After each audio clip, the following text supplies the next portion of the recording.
What's up, everybody? This is Brandon with Attack of the Fanboy, bringing you our impressions of the recent New World press event sponsored by Amazon Game Studios, which they had us come in and take a look at their first expedition, the Amrine Excavation. We were also able to sit down and ask them a few questions about the game, learn a few new things, and overall, I gotta say, I think the game is coming together, but I do have some concerns when it comes to the end game, at least as a PvE player. But before we get into all of that, let's kind of break down, for those who don't know, what New World is. It's an upcoming MMO from Amazon Game Studios, kind of set during the end of the age of exploration and conquest. Essentially, a bunch of people, yourself included, find yourself shipwrecked on a mysterious island, and now you have to not only survive, but unravel the mysteries that are all over the place. It did start out as a survival-based kind of MMO. It has since transitioned into more of a theme park MMO. And one of the major complaints the game had in some earlier playtests was the end game and the PvE experience just weren't robust enough, right? Because it came off the heels of being a survival game. The PvP was kind of more the focus. So now they're trying to get some things ready for the August 31st launch. And one of those new features was the expeditions, which are dungeons by another name. So they let us preview the level 25 expedition, the Amrine Excavation, which is the first one that players will access in the game. So they did want to make a note that it is a little more guided, it is a little more linear because it is the first expedition, and they wanted us to know that later ones are going to have more puzzles, a little more complexity. We'll have to wait and see how that goes though. So we were able to jump in, play around a bit, and I do have some general thoughts, and I will say, let's just open with the blunt, honest opinion. It's a good idea. What they had confirmed about the expeditions, though, I'm not sure if it's going to be entirely robust enough at launch, with one caveat, and we'll get into that caveat. So to start, it's this Amrine Excavation. It's an underground set of ruins and mines, essentially. This expedition went down there. They've since gone missing, so now we're kind of going in to see what happened. But it's currently populated by one of the major factions in New World called the Lost, which are the undead, essentially, in this new continent. Their souls have left, but their bodies remain, so you know how that goes. But there's like spirits and ghosts that you'll see as we fight through, because I did have to abbreviate the footage. It was 50 minutes for us to get through this thing, and we're not going to sit here for that entire duration. So I've kind of cut it down to the key highlights. You can see like the ghosts, the zombies, some zombie nests, big old monstrous behemoths, and vampire like zombie bats, because that's the thing. So we get into it, and as you may notice, New World, for those who are unaware, uses an action combat style system. So you block, you dodge, and then you've got your two weapons at a time, and those weapons are essentially your classes in New World. It's the closest you get to a class analog.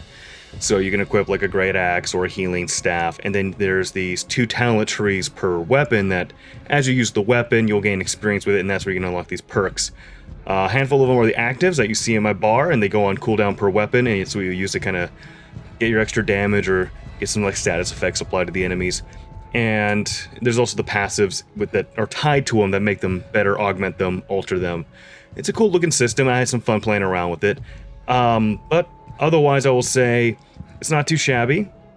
There is something I want to just put up real quick, is I am playing in the middle of Southeast Asia, I guess we'll go with, and they only had a North American East Coast server available, so my latency was absolutely obnoxious. So as you're watching this footage, if it looks a little floaty or unresponsive, I do want you to keep in mind that is more me and my distance from the server during this event than it was the game itself. You can watch other footage from other people that's going up today, or just around YouTube that's been from previous tests, and you can tell it's not as floaty or as unresponsive as it looks on mine. That is a latency problem, not a game or inherent game design problem.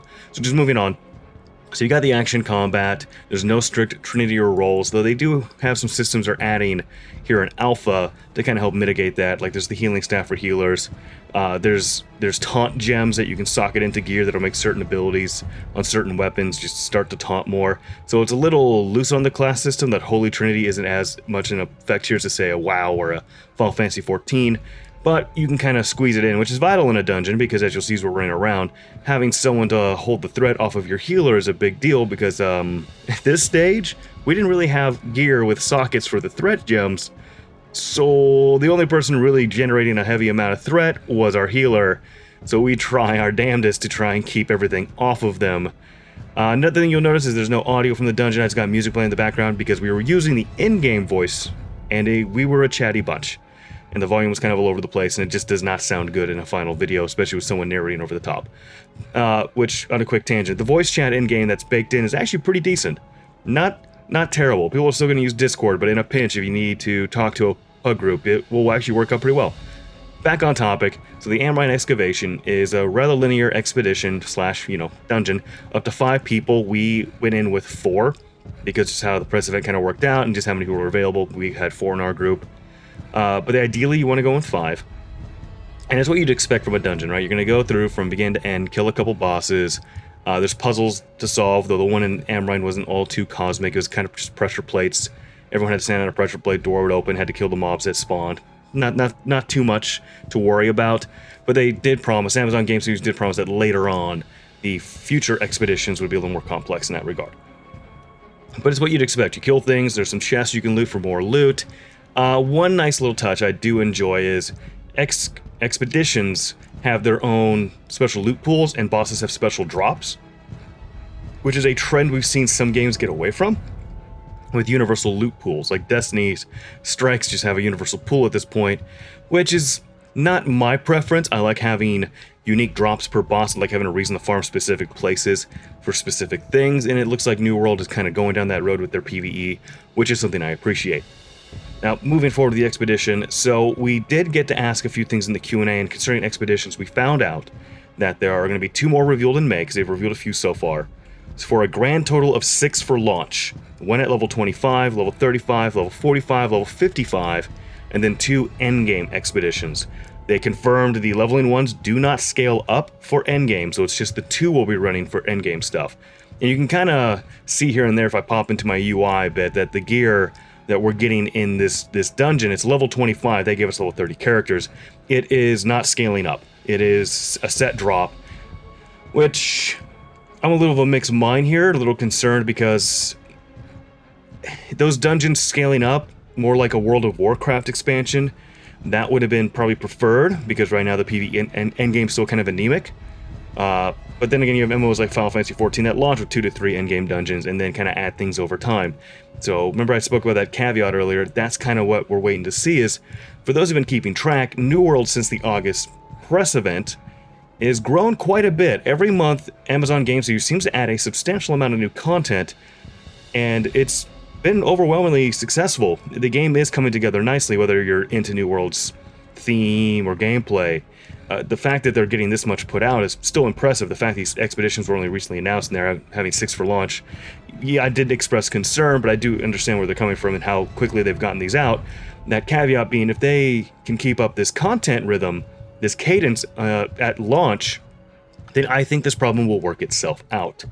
They did state in the Q&A that this is something they were looking into. No promises, but they'd like to keep up this cadence at launch. So if they can keep rolling expeditions out for the endgame players, then I think this lack of proper endgame dungeons will smooth itself out, especially if the loot is unique and if the loot is just, assigned to like a boss. And then there's this idea too with the crafting, like the materials are in the dungeon to craft replicas of the drops, like curated versions of the drops, with the exception of the named items, right? Those you have to farm for in the expedition. But other than that, it's some good ideas, but if they can get that content update going, I think they'll be fine. Because right now, New World still kind of looks like it's going to be a PvP-oriented endgame, but the PvE is slowly coming along, especially they've been adding PvE zones. There's a greater emphasis on all the equipment and these expeditions. And I did have fun with it. It was a little generic on the art design, but I get it's an underground excavation, and there's only so much you can do, especially with like this ancient race. Like there's things in this game I have not seen that probably would color my perception a bit more. So we'll wait and see how that one ends up. But otherwise, it's a good first impression. I think they're on the right track. The gameplay, minus my latency, did feel good and snappy. The classless system wasn't a burden. We were able to kind of maintain things even without all our threat gems. And it was fun, and if the other expeditions grow on this, and then I expect good things, and if they can keep the content rolling out, we should not have an issue with the PvE endgame, or at least it should grow enough that it can keep people around. We'll wait and see. But so far, pretty happy with it. Just, I am a little concerned if they can't get that pipeline rolling. This is a little slim for launch. It's really going to come down to, can they keep this tempo up? And hopefully this is not at the cost of the developers, though. So there's always that.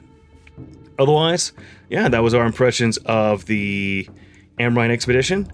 I would like to thank you guys all for taking a watch and checking in with New World with us. The game launches August 31st, 2021. There should not be any further delays. And they do have a beta for those who pre-order coming July 20th. You can get an invite if you sign up, but that's about, luck of the draw.